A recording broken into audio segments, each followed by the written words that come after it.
House of Commons is in session, we bring you Prime Minister Theresa May taking questions from members of the House of Commons Wednesday mornings here on C-SPAN 2. We also invite your participation via Twitter using the hashtag PMQs. Prior to question time, members are finishing up other business. Live now to the floor of the British House of Commons. And that is precisely what will remain a priority issue for me in my role. Order. Questions to the Prime Minister. John Glenn. Mr. Speaker, I'm sure that the whole House will wish to join me in welcoming today's employment figures, which show employment at another record high, and the lowest unemployment rate in over a decade, and wages rising. Mr. Speaker, this morning I had meetings with ministerial colleagues and others. In addition to my duties in this House, I shall have further such meetings later today. This afternoon I will travel to Berlin to meet Chancellor Merkel to discuss how we implement the decision the British people took in the referendum, and I expect we will also cover a number of other pressing international issues, and tomorrow I will visit Paris for similar discussions with President Hollande. John Glenn. Can I warmly welcome the Prime Minister to her place? And can I ask the Prime Minister, given her unwavering commitment to deliver economic stability and national security in our United Kingdom's interest, does she welcome Monday's emphatic vote in this House for the Trident Successor Programme? And will she ensure that economic stability and national security remain the guiding principles of her premiership? Well, can I thank my honourable friend for his kind remarks, and can I join him in enthusiastically welcoming the vote that was taken in this House to renew our nuclear deterrent on Monday evening. I think that vote showed the commitment of this House. It showed that we have not only committed to our own national security, but also consider the security of our European and NATO allies. We can now get on with the essential job of renewing our nuclear deterrent. And can I thank those 140 Labour members of Parliament who put the national interest first and voted to renew the nuclear deterrent. Jeremy Corbyn. Thank you, Mr. Speaker. Can I welcome the Right Honourable Member to her first Prime Minister's question time and congratulate her on her appointment and becoming the country's second woman Prime Minister. I hope that she will agree with me that this House and Prime Minister's question time should be an opportunity to debate seriously the issues that face our country and our place in the world. On the steps of Downing Street, she talked very eloquently about fighting burning injustice. Yet, Mr. Speaker, her last act as Home Secretary was to shunt the Orgreave inquiry into the long grass. The Advocate General told the House of Lords that the IPCC told Home Office officials that if it announced any action to set up an inquiry or other investigation relating to Orgreave, it would have an impact on the Hillsborough investigation. The IPCC disputes that account. I hope Parliament wasn't misled, and will the Prime Minister now proceed with a full public inquiry into the terrible events at Orgreave? Can I thank the Right Honourable Gentleman for the welcome that he has given me? Can I say to him, he refers to me as the second woman Prime Minister. In my years here in this House, I've long heard the Labour Party asking what the Conservative Party does for women. Well,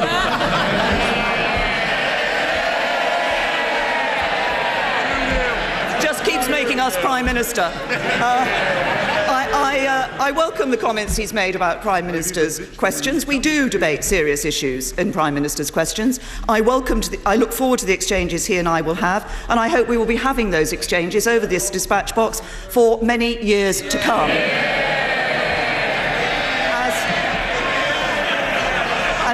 As regards the Orgreave inquiry, I think the Shadow Home Secretary has an urgent question on that this afternoon, which the Home Secretary will be responding to. Jeremy Corbyn. Thank you, Mr. Speaker. The new Prime Minister also said on the steps of Downing Street, If you're young, you'll find it harder than ever before to own your own home. In 1998, more than half of working households of people aged 16 to 34 were buying their own homes. Today, the figure is 25%, and the Resolution Foundation suggests this will fall to 10% in the next 9 years. What figure has the Prime Minister set herself for home ownership amongst young people? I notice the timeline that the right honourable gentleman referred to. He might have forgotten that during that period we actually had 13 years of a Labour government. 13 years of a Labour government that had a very bad record in terms of house building. This is the government that is going to change that. It's this government that is putting more into building more homes to ensure that young people do have a better opportunity to get on the housing ladder. That's why we're a government that actually will be governing for everyone in this country. Mr. Speaker, that Labour government put a decent home standard in place in every part of this country. And I'm not sure that I'm not sure, Mr. Speaker, that starter homes at £450,000 for young people earning 7% less than their parents' generation is actually a very good prospect for people owning their own homes. The Prime Minister is rightly concerned, Mr. Speaker, and she said this: if you're black, you're treated more harshly than if you're white. So before appointing her new Foreign Secretary, did she discuss with him his description of black people as piccaninnies and why he questioned the motives of the US President Obama on his part Kenyan heritage?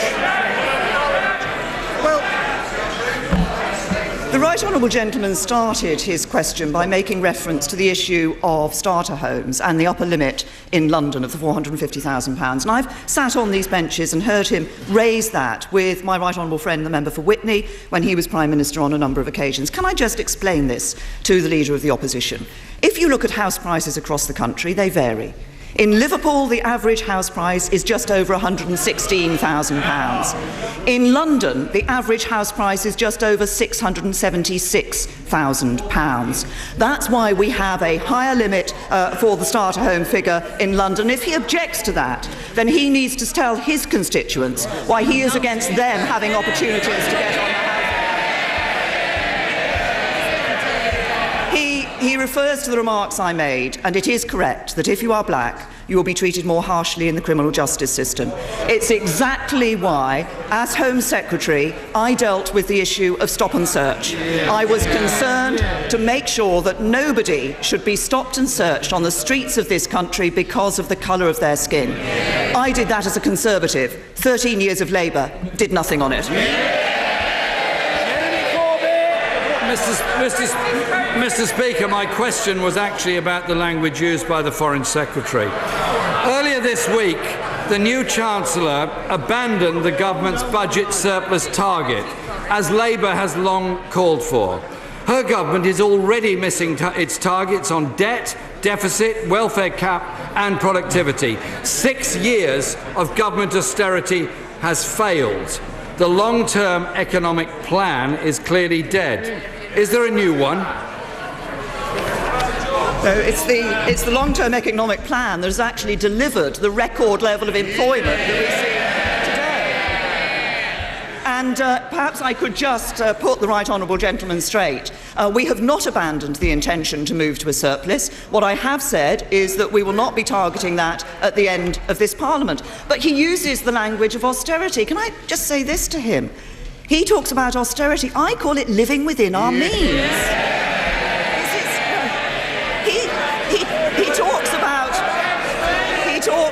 He talks about austerity, but actually it's about not saddling our children and grandchildren with significant debts to come. And it's not about austerity, it's about ensuring we have an economy that works for everyone.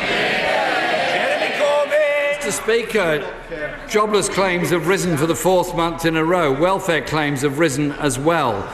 Austerity actually means people being poorer, services being cut and local facilities being closed.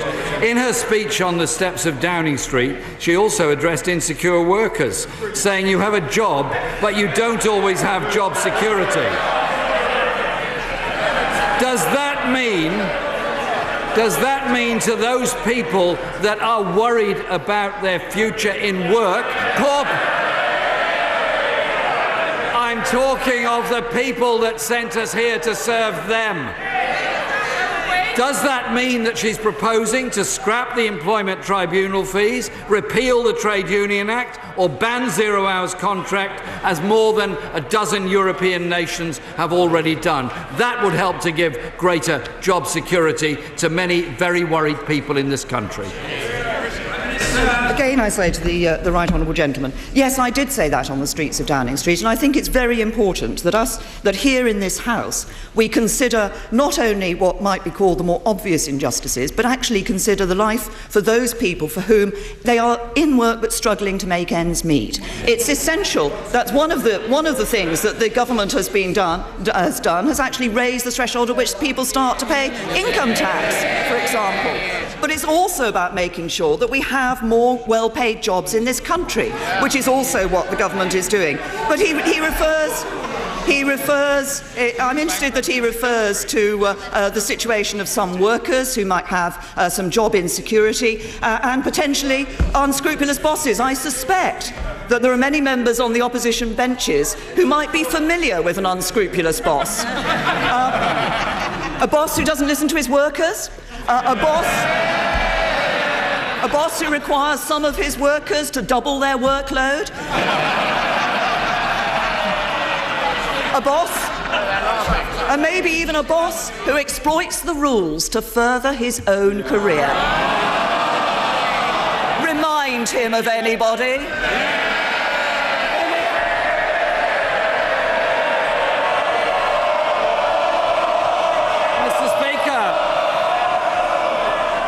We are sent here to represent people, and there are many people in this country struggling with insecure jobs, with low wages.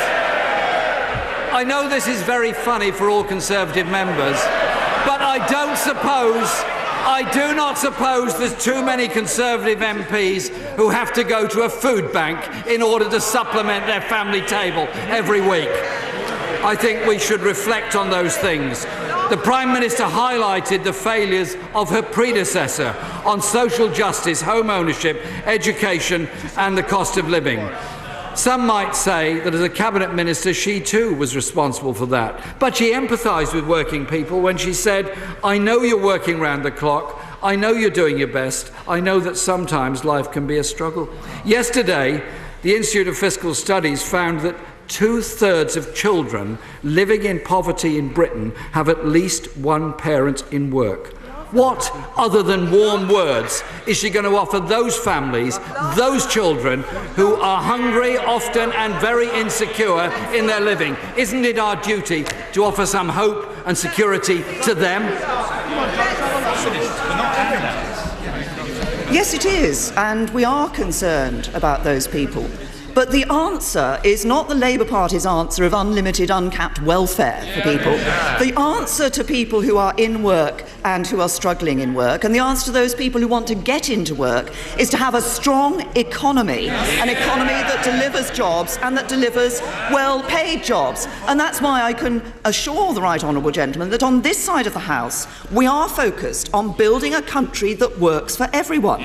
That's an economy that ensures that everyone can benefit from the nation's wealth, a society where everyone gets the opportunities they deserve, and a democracy that everyone can have faith in. And finally, I would just say to the right honourable gentleman, the Labour Party may be about to spend several months fighting and tearing itself apart. The Conservative Party will be spending those months bringing this country back together.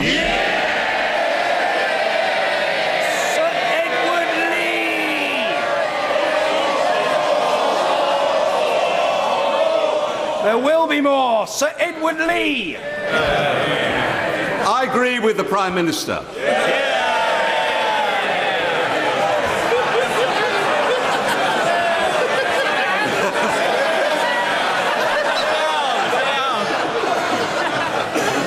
We're leaving the EU and we're going to make a success of it. So will the Prime Minister make my day special by saying she is prepared to reject staying in the single regulated market and offering instead to our friends in Europe a free trade deal very much in their interests. Let's take back control. I'm tempted to say, Mr. Speaker, that after that I probably ought to sit down and enjoy that just for the rest of the day. My honourable friend has made my day. Can I make his day, I hope, by wishing him a very happy birthday today? And can I assure him that as we look at the result of the referendum, I'm very clear Brexit does mean Brexit. As he says, we will make a success of it. What we need to do in negotiating the deal is to ensure that we listen to what people have said about the need for controls on free movement, but we also negotiate the right deal and the best deal of trade in goods and services for the British people. Mr. Angus Robertson. May I begin by extending congratulations to the Prime Minister on her first outing at Prime Minister's Questions and ahead of her travels to Berlin. German Vice-Chancellor Sigmar Gabriel has already confirmed how Scotland is able to remain in the European Union. Did the Prime Minister discuss this when she met with First Minister Nicola Sturgeon when she was in Edinburgh? And will she do everything to ensure that remain means remain for Scotland? Can I thank the right honourable gentleman for his welcome, and also can I thank him for the comments that he made in Monday's debate and for the recognition that he showed of the support from my husband Philip. And as he said then, we all rely on support from those around us to do our jobs, and we should never forget that. I did discuss the arrangements in relation to the negotiations for the United Kingdom leaving the EU with the First Minister. I was very pleased that my first trip was a trip to Scotland and that I was able to do that so early in my premiership. As I've been very clear, the union is very important to me. And I was also clear with the First Minister that I think that there are some ideas that are being put forward that are impracticable, but I am willing to listen to the options that are brought forward, and we will be engaging fully with all the devolved administrations. Angus Robertson. Speaker, Germany has the highest level of support of any continental European country for Scotland remaining in the European Union. So would the Prime Minister thank Chancellor Merkel for the interest of the members of her government and members of the Bundestag, their interest in having Scotland remaining within the EU? And will she assure the Chancellor and other heads of state and government that we in Scotland will do everything that is necessary for us to remain in the EU? Say to the right honourable gentleman, because this is a line that he has been taking for some time, he took it with my predecessor, I do find it a little confusing, given that only 2 years ago in the Scottish referendum, the Scottish National Party was campaigning for Scotland to leave the United Kingdom, which would have meant them leaving the European Union. Daniel Kaczynski. Thank you, Mr. Speaker. We all stand with the people of France, and particularly Nice, following the appalling terrorist act there last week. Will the Prime Minister collaboration between our two countries can help prevent such attacks in the future and reassure the French people that although we are leaving the European Union, the close links between our two countries will remain steadfast? My honourable friend raises a very important topic, and as has been said in this House before, our thoughts are with all the people of France on the appalling attack that took place in Nice last week. We continue to work with the French authorities, both in the obviously in the aftermath of that attack, but my honourable friend is right that we need to continue our security cooperation with France and indeed other European countries. We will not be cowed by terrorists. We both face the same threats, and we need to work together in order to defeat those threats. And I can absolutely confirm that yes, the United Kingdom will leave the European Union, but the United Kingdom is not leaving Europe, and our cooperation will continue. Jamie Reid. Thank you, Mr. Speaker, and can I welcome the Prime Minister to her place, and can I wish her well in healing the country in the months and years to come. After all, it is she and her colleagues who have so bitterly divided it. And can I thank her too? Can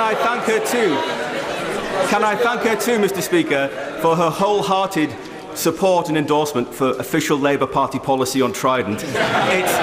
It's such a refreshing change to hear that from the dispatch box. And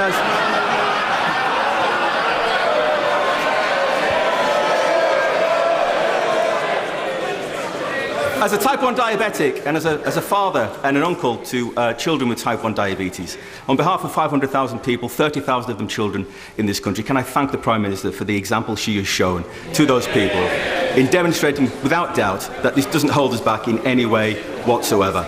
But there's no doubt whatsoever, Mr. Speaker, that the Prime Minister's predecessor left the NHS in a much worse condition than he found it. Will the Prime Minister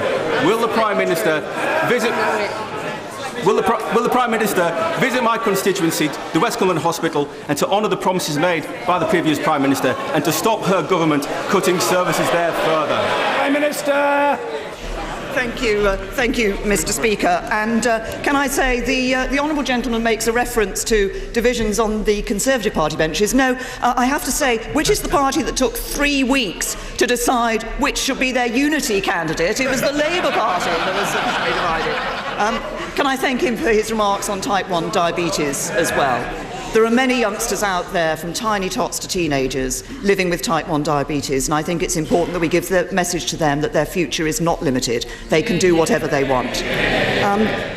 He invites me, he's the first person in Prime Minister's Questions to invited me to visit his constituency. I will, of course, look very closely at all invitations that I receive in Prime Minister's Questions. I think it is important that decisions about the construct of local NHS services are taken at a local level by the NHS, but I would simply remind him, as he made the point about the agreement between Conservative Party and Labour Party official policy on Trident, that where we did disagree at the election was the Conservative Party that agreed that we would put the money that was necessary into the NHS for its plan. The Labour Party refused to commit that.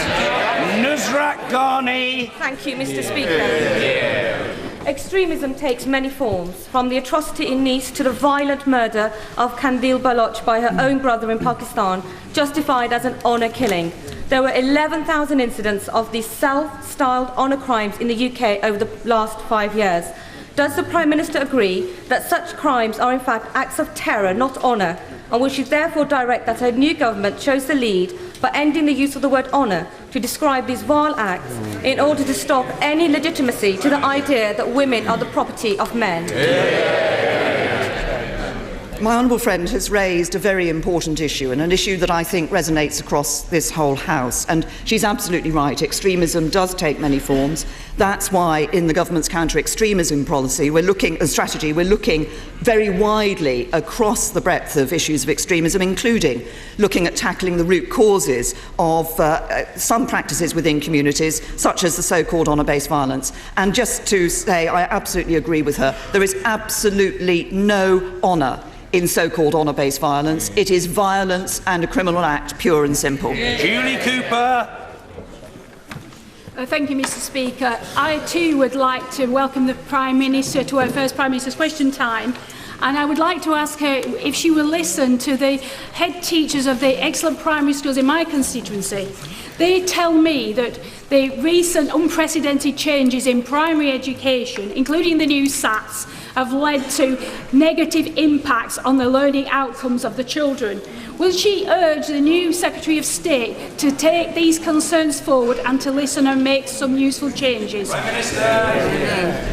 Well, I thank the Honourable Lady for her welcome to me in my new position. I think that getting education right is absolutely crucial if we're going to ensure that people can take up the opportunities that they deserve, but also have the aspiration to take up those opportunities. Obviously, my right honourable friend, the new Education Secretary, will be looking across the board at the education provision that is in place. We've made some important changes already over the last 6 years that are improving the quality of education, that mean more children are actually getting the quality of education they need. But of course, there is more for us to do, and we will be looking at that. Mr. Andrew Stevenson. Thank you, Mr. Speaker. In my constituency, aerospace is of vital importance, with Rolls-Royce employing over 1,000 people at their sites in Barnoldswick. But aerospace isn't just important to Pendle, it's important to the whole UK economy. So will the Prime Minister congratulate all the companies who attended the Farnborough Air Show last week on the deals they signed, and will she agree with me that with nearly £100 billion of trade deals already done this year, it shows that Britain is very much still open for business? Well, my honourable friend is absolutely right that Britain is open for business, and I know what an important role the aerospace industry plays in his constituency, as he says, with his reference to Rolls-Royce, but also in other constituencies across the country, and the importance of the Farnborough Air Show. And my honourable friend, the member for Aldershot, was telling me what a great, last night, what a great air show it was. Of course, the government committed at Farnborough to provide a new £365 million fund for research and development to ensure that we retain our leading position in this sector. And as he said, there are a significant number of trade deals already signed. That shows Britain's open for business, and I would encourage other companies to go out there and get that business. Catherine McKinnell. Thank you, Mr. Speaker, and I too wish to welcome the Right Honourable Lady to her place. Newcastle Airport was voted best in Britain this week, but the good news they are really waiting for is a decision on Heathrow expansion. The Prime Minister knows that Britain needs to be open for business, so will she do better than Dithering Dave and give us a decision without delay? Can I say to the honourable lady, I have some fond memories of Newcastle Airport from the time when I stood in the North West Durham constituency some years ago and made quite a good use of Newcastle Airport. It's changed and expanded rather ever since. On Heathrow, the position has not changed. Obviously, the Howard Davis review work was done. Some further work has been done in relation to the question of air quality around the various proposals that were put forward, and the Cabinet and Government will be taking a decision on this in the proper way in due course. Kelly Tolhurst. Thank you, Mr. Speaker. Based on analysis of the crime survey for England and Wales by the Children's Society, an estimated 113 16 and 17-year-old girls in my constituency of Rochester and Strood have experienced a sexual offence in the last year. Given the progress made in tackling child sexual exploitation in the last few years, could my right honourable friend outline if government have plans to strengthen the protection for this particular vulnerable age group? Well, my honourable friend raises a very important issue. We saw, obviously, in recent times, the appalling circumstances in Rotherham in relation to child sexual exploitation. But as my honourable friend has shown, actually, in every constituency in the country, there are young people who are being subjected to sexual offences of various sorts. And that's right why, since Rotherham, the government has been working with all agencies, appropriate agencies, to ensure that we put greater support in place. So we've provided an extra £7 million in funding to ensure victims of sexual abuse receive the right support, launched the whistleblowing helpline to help authorities spot patterns of behaviour that will spot patterns of failure, and made child sexual abuse and exploitation a national threat. So police forces have a duty to collaborate to tackle this terrible crime. But we also, in the coming months, will be strengthening our arrangements. We're all appalled by child sexual abuse, and we need to carry on making sure that we eradicate child sexual abuse. Imran Hussain. Thank you, Mr. Speaker. In her first statement on the steps of Downing Street, the Prime Minister stated that she would lead a government that would work for every one of us. Since she became Prime Minister, I have tried unsuccessfully to get assurances on the continuation of the Northern School Strategy, along with the 80 million that was set aside for the Northern schools. Will she therefore give me that commitment today so that children in Bradford and the North can have the same chances as those in London and the South? Well, it is important that we ensure that across the country children are getting the opportunities that they deserve, and the quality of education they receives an important part of that. And the review that has taken place, which was launched in March by Sir Nick Weller, obviously is making recommendations to address this particular issue. What I can assure the honourable gentleman of is that my right honourable friend, the Education Secretary, will be looking very carefully at the results of that review, and obviously will make the position in which the government is going to take in response to those recommendations clear in due course. Stuart Andrew. Mr. Speaker, growing up on a council estate, it was tough coming out as a Conservative.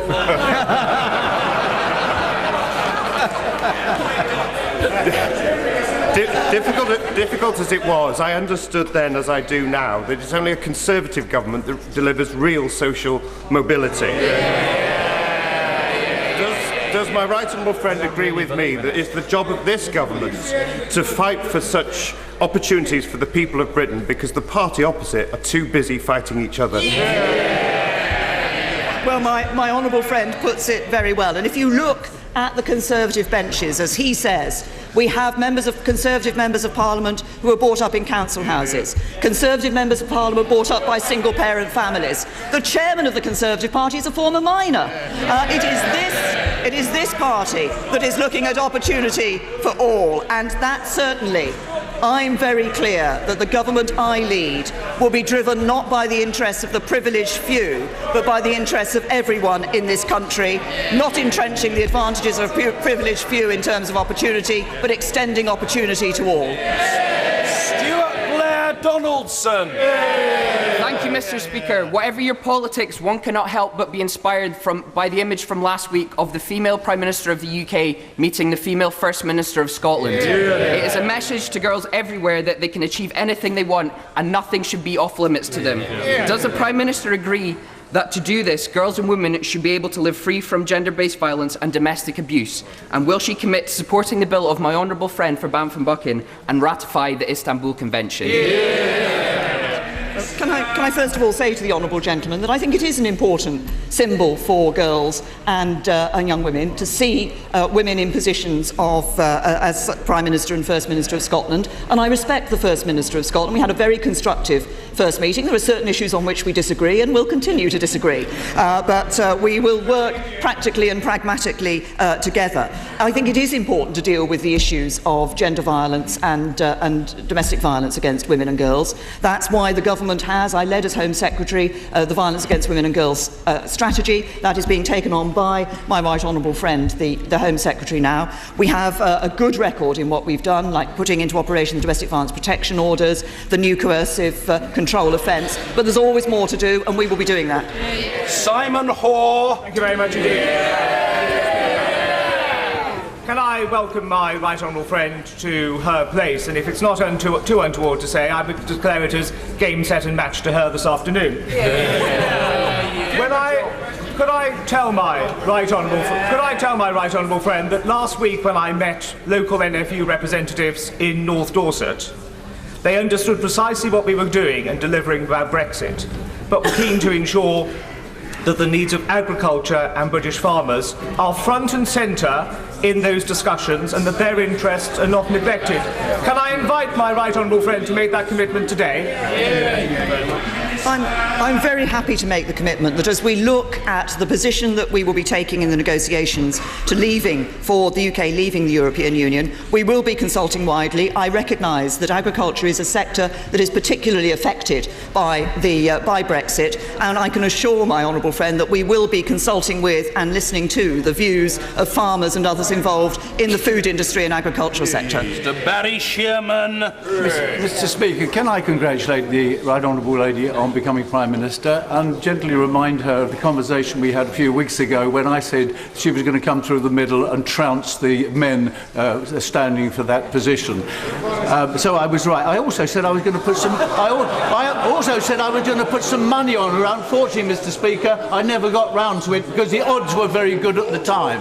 But can I ask the Prime Minister a very serious question about the younger generation, the millennials?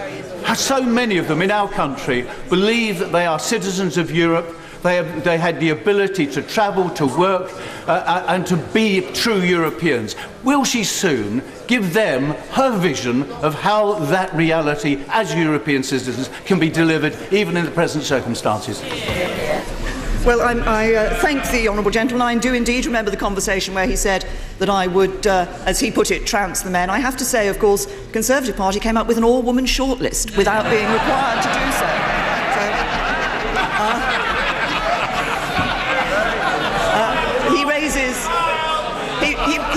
But he raises an important point about the younger generation, and what I would say to young people today is this. As I said in response to my honourable friend, the member for Shrewsbury and Atcham, a little earlier, We are leaving the European Union, but we're not leaving Europe.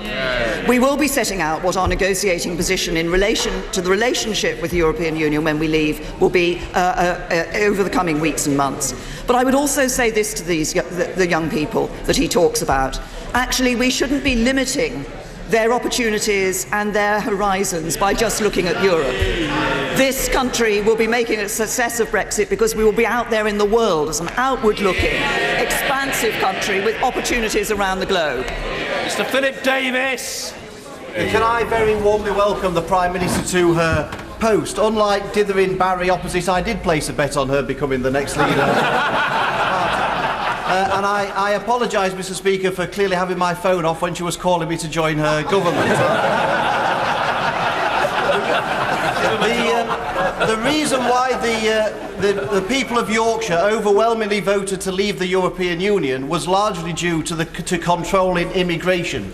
Can the Prime Minister reassure the people of Yorkshire that when we finally do leave the European Union, she will insist on keeping her original promise to get the immigration figures down into this country to the tens of thousands? I say to my honourable friend that I am very clear that the vote that was taken in this country on the 23rd of June sent a very clear message about immigration, that people want control of free movement from the European Union, and that is precisely what we will be doing and ensuring that we get in the negotiations that we will be undertaking. I also remain absolutely firm in my belief that we need to bring net migration down to sustainable levels. The government believes that that is tens of thousands. The government believes that that is tens of thousands. It will take some time to get there, but of course now we have the added aspect of those controls that we can bring in relation to people moving from the European Union. Finally, Mr. Tim Farron. There you go. Thanks. Well, you're all, Mr. Speaker, you're all very, very kind. Can I genuinely, warmly welcome the Prime Minister to her position and reflect that she has come a long way since we were on the hustings together in North West Durham. She will reflect that she is possessing greater support in this chamber than either of us got in Concert Working Men's Club. Today, there are reports that the new Brexit unit will be hiring lawyers at the cost of £5,000 per head per day. So can I ask the Prime Minister whether she'll be using the mythical £350 million to pay the legal fees, or is that still penciled in for the NHS, as promised by her Cabinet colleagues who campaigned for leave? Very good. I think it's absolutely right that we create a new department to focus on the work of negotiating the United Kingdom leaving the European Union, and that department will need to have the expertise necessary to undertake those negotiations. And I say to the right honourable gentleman, I'm very happy to remember the days that he and I spent campaigning in that Parliament, in that general election in North West Durham. Little did the voters of North West Durham know that the two candidates, unsuccessful candidates in that election, would become leaders of two of this country's political parties. Although, as I would point out to the right honourable gentleman, my party is a little bit bigger than his is.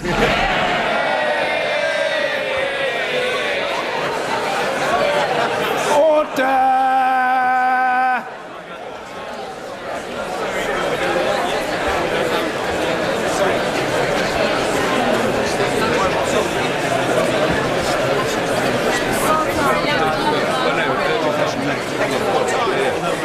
Thank you.